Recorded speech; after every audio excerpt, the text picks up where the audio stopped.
Geraldine DeRuyter is the creator of the popular blog The Everywhereist and author of the book All Over the Place: Adventures in Travel, True Love, and Petty Theft.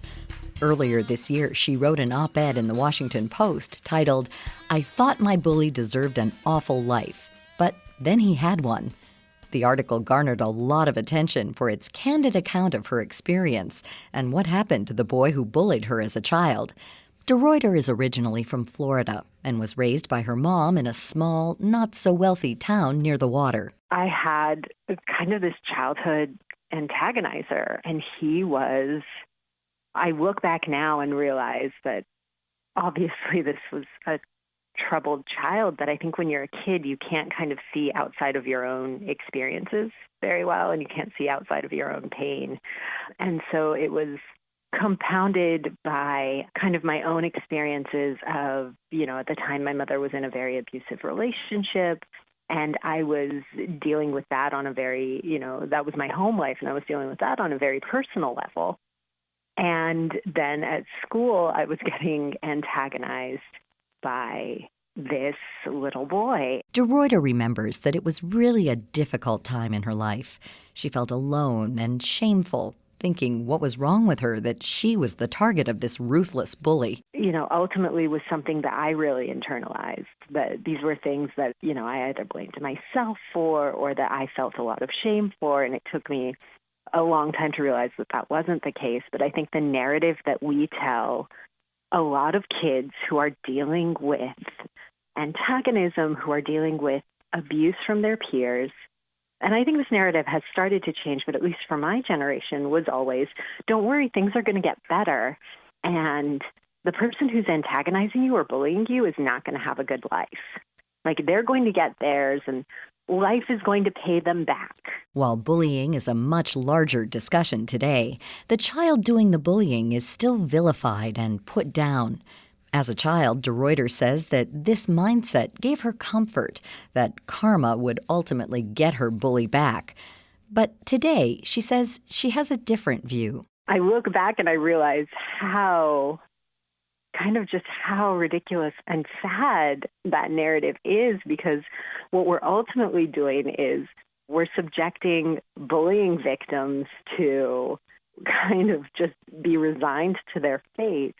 And also, we're not addressing the underlying cause of bullying, which is these kids who are lashing out and victimizing others are not in a good place, and they're not bad kids. They're ultimately children who are either mimicking violence that they see in their home environment, or they are responding to emotional or physical abuse that they don't have the words to really verbalize. And so that's the way in which they're acting out. While DeRuyter grew up and left the small town in Florida, her bully stayed stagnant, living in the same area, not far from his childhood house. I went to look up the now man, then child, who had bullied me, and I couldn't find any record of him anywhere. And I thought that was kind of strange. He wasn't on social media.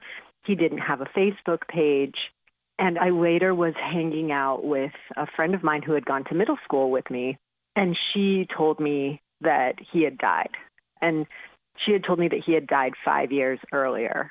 And because of how the timing had panned out, he had died kind of right at the precipice of the social media explosion. And so there was really no record of him passing away. So there was no way for me to really find out. And after I found out that he had passed away, I started doing research and kind of became a little bit, for a few days, just monomaniacal about it. DeRuyter's childhood bully had been dealing marijuana and was killed in his home during a robbery gone wrong. One of the people involved in his death had been his childhood friend. I always thought that the system had failed me because I was bullied and I had all this trauma and no one ever did anything. And her response was, she goes, ultimately, you're fine. You're alive. You have a wonderful home life and you have a fulfilling career. And she said, credit where credit is due. You do get credit for parts of that. She goes, but the system really failed him because he's not here. This is a young man who died. This was people who were overlooking him because he was a bothersome, troubled kid, and he was labeled as a problem in the 4th or 5th grade and didn't get the help that he needed. Dr. Ross Green is a clinical child psychologist and the founding director of the nonprofit Lives in the Balance. He says this narrative is pervasive, and child bullies, rather than receiving help, are often deemed as problematic by society. If this kid has lagging skills and unsolved problems, those punitive interventions aren't going to touch those lagging skills and unsolved problems, because detentions don't solve any problems or teach any skills. Suspensions don't. Expulsions don't. Paddling doesn't. Restraining a kid doesn't. Secluding a kid doesn't. These are all things that behaviorally challenging students are on the receiving end of by very well-intentioned caregivers, and it's making them worse. Child bullies bully for a reason, and it can be a myriad of motives causing a child to act out and prey on other children. Bullies have often been bullied. We know that about bullies. Bullies are lacking some very important skills. I could name a few sometimes. Difficulty appreciating how their behavior is affecting other people, difficulty taking another person's perspective, difficulty being empathic and putting oneself in another person's shoes, various social skills. Green says these missing skills and issues need to be addressed with the child compassionately, rather than through punitive punishment that shoves them farther away. The kids who need our help the most are often getting help that isn't helpful. Unfortunately, in a lot of schools, because a lot of schools have been mandated to have anti-bullying programs, a lot of anti-bullying programs are mostly about bullying the bullies. These kids become very frustrated. Sometimes their behavior worsens. They lose hope. They lose faith. And they start affiliating with other kids who've come down the exact same path. What bullies need from us is the exact same thing that the bullied needs from us. The exact same thing that any kid with social, emotional, and behavioral challenges needs from us. They need us to view their difficulties through accurate lenses. They need us to help them solve the problems that are affecting their lives. Looking back on her childhood and where she is today, Geraldine wonders where her bully would be today if he did get the help he needed as a child. I would hope he would still be alive. I think he was a kid with a lot of anger in him, and a friend of mine told me afterwards, she said whenever her mother saw this young man, she hugged him for a long time. She would just go up to him and give him extra hugs. And she told me, she said it was because her mom realized that he needed that. And that realization broke my heart, because there were people who cared about him.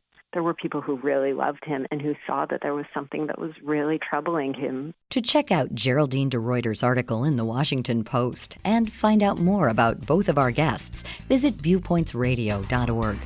This segment is written and produced by Amira Zaveri. Studio production by Jason Dickey. I'm Marty Peterson.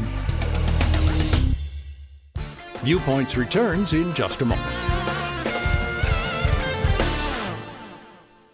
If you or someone you know is struggling with addiction, please call this toll-free number right now. 800-279-0419. That's 800-279-0419. By calling your addiction team, you're taking the first steps to recovery. Don't fight addiction alone. Their advisors are ready to take your call. Your future is still a bright place. The help you need could be one call away. 800-279-0419. That's 800-279-0419. This call is completely confidential, and if you have private insurance, there could be little to no cost to you. Even if you've already been to treatment, give us a call. There's no need to let addiction ruin your life. Take the first step now. Call your addiction team at 800-279-0419. That's 800-279-0419. Make the free call now. 800-279-0419. Your addiction team is a third-party advertiser for various treatment centers and placement networks. Individual results will vary. Visit youraddictionteam.com/terms for more information. What are you going to do with your old car? You can try selling it, you could junk it, or you can donate it to Heritage for the Blind. Your car will be towed away for free, and your donation is tax deductible. Just call 1-800-835-1478. Heritage for the Blind accepts cars, vans, trucks, and boats.